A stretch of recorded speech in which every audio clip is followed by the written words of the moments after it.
Everyone, welcome back to my channel. In this video guys, gagawa naman ako ng HRM school uniform. Ito yung parang pang chef. Ngayon guys, ito naka-overlap at yun naman yung aking papakita sa inyo kung paano naman yung diskarte ko sa paggawa ng ganitong design.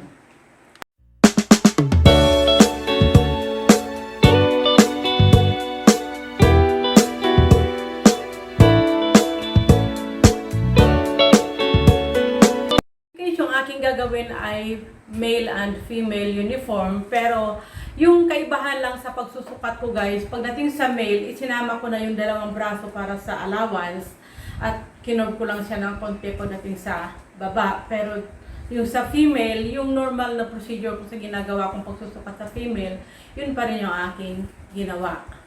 Guys, start tayo sa ating pattern making. So, dito tayo magsisimula sa shoulder. Mula dito sa kanto, bababa ako dito ng 2 inches.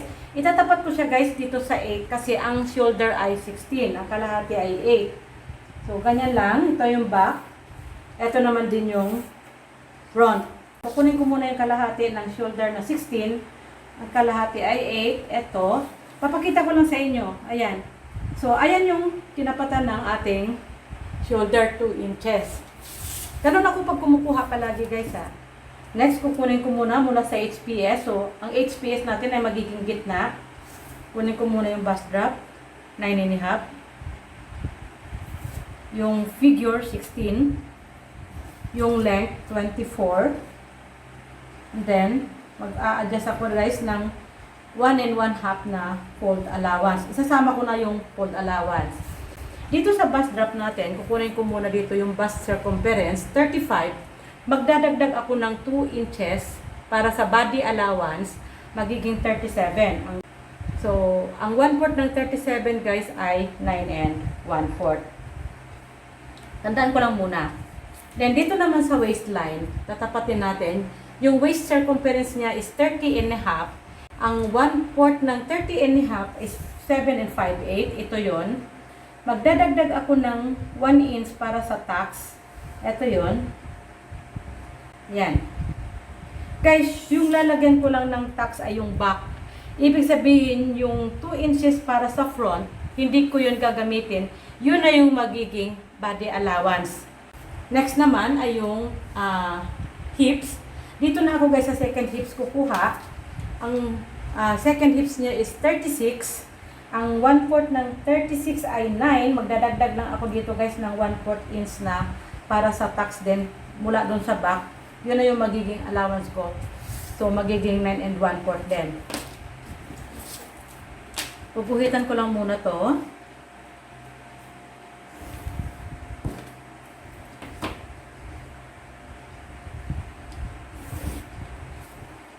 Ngayon naman guys, etong curve, ito yung ilalagay ko dito sa front. Ito yung allowance. And then, ito naman din yung back.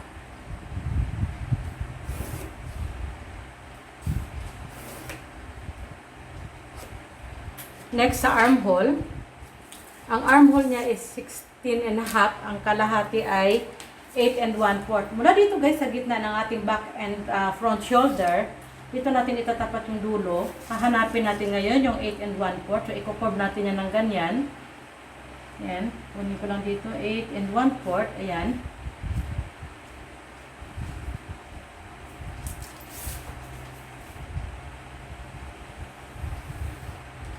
And then, mag-a-adjust ako dito ng 1/2 inch para sa back.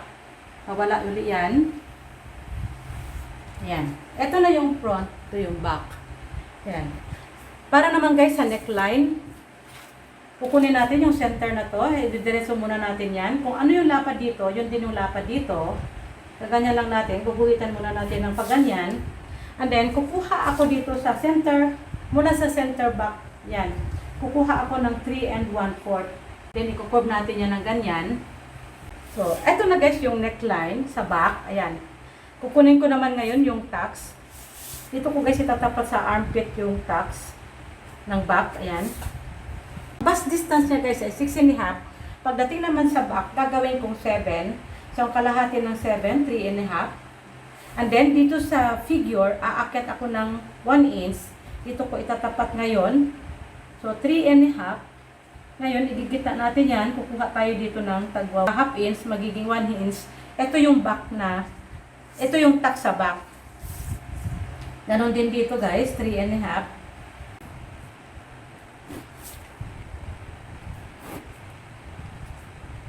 Guys, yung gagawin ko nga pala dito, back and front na yung pattern para hindi naman sayang.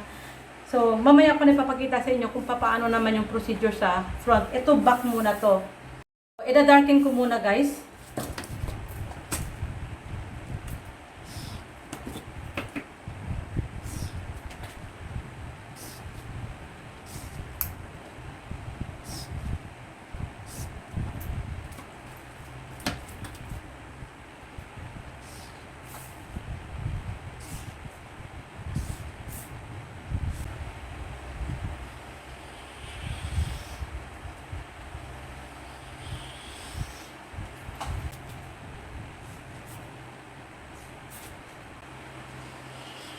So, eto na yung ating pattern.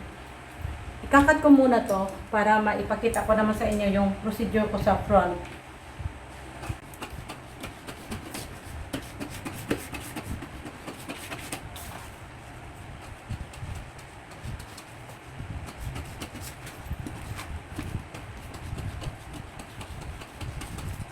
Ito na guys yung ating pattern ng back and front.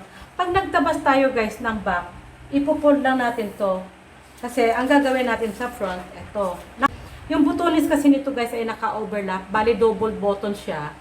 So ito yung center. Mag-a-adjust ako dito ng 2 1/2. Ito yun. Ito yung pinaka-overlap.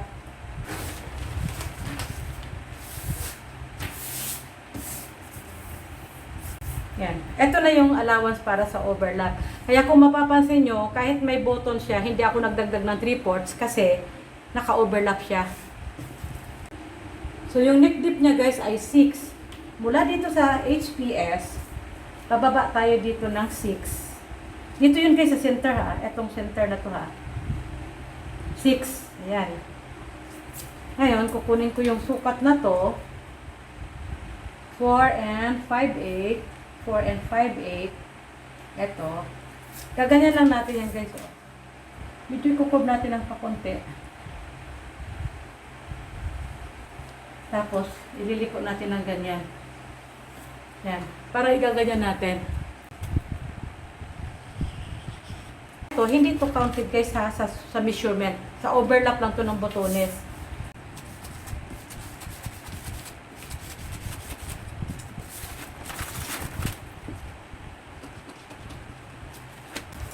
Yan.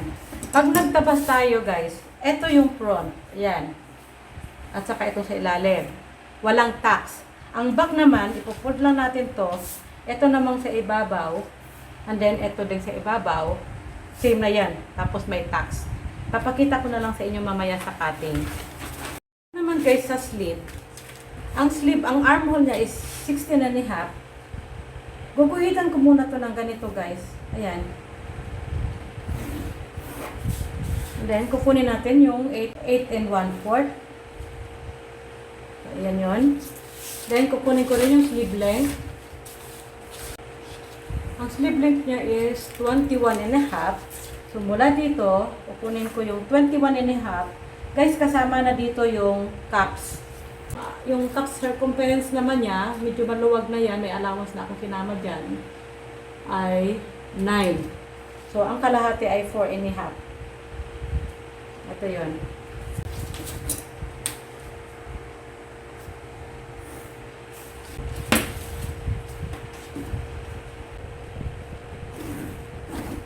Then, kukuha ko dito guys ng 2 1/2 para sa cups. Ito yung combination ha.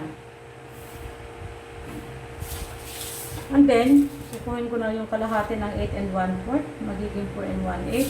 Dito tayo magpo-fold. So, ikaganyan lang natin yan. Ito yung front. Ito yung back. So, ito na guys, yung sleeve. Ayan. Idadarken ko lang din ulit to.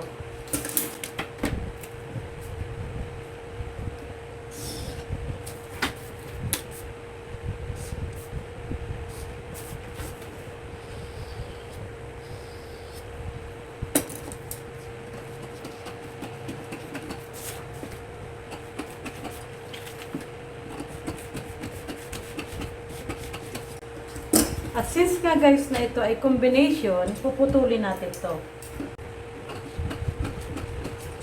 Next naman ay yung collar. Sa pagkuha guys ng collar, ganito yan o. Para makuha natin yung measurement ng collar, makikita nyo yung design niya buo hanggang dito yung collar. Katin natin tong back. Kukunin natin to. Ayan. 4 and 3/8. Ganito guys ha, hanggang dito sa baba. 12 and a half. So, balik 12 and a half yung half ng ating neckline, magiging 25 yung total circumference. So, ganito guys. Kukunin muna natin yung 12 and a half, naka-fold na yan. Ibig sabihin, kalahati lang yung kailangan natin. 12 and a half. Ito yun. Ito guys, yan. Itong ganito ha, itatapat natin yan dito. Kailangan isatagad natin yan dyan. Yan. At since nga pawala dito guys sa gitna, kukuha tayo ng 1 and a half. Yan. And then, eto naman yung ating gagawin. Babalik ka rin natin to guys, oh. Gaganyan natin. Hanggang dito rin sa dulo. So, nakaganyan na siya. Yan. Halos parang diretsong pataog. Yan. Eto yung top. Eto yung bottom.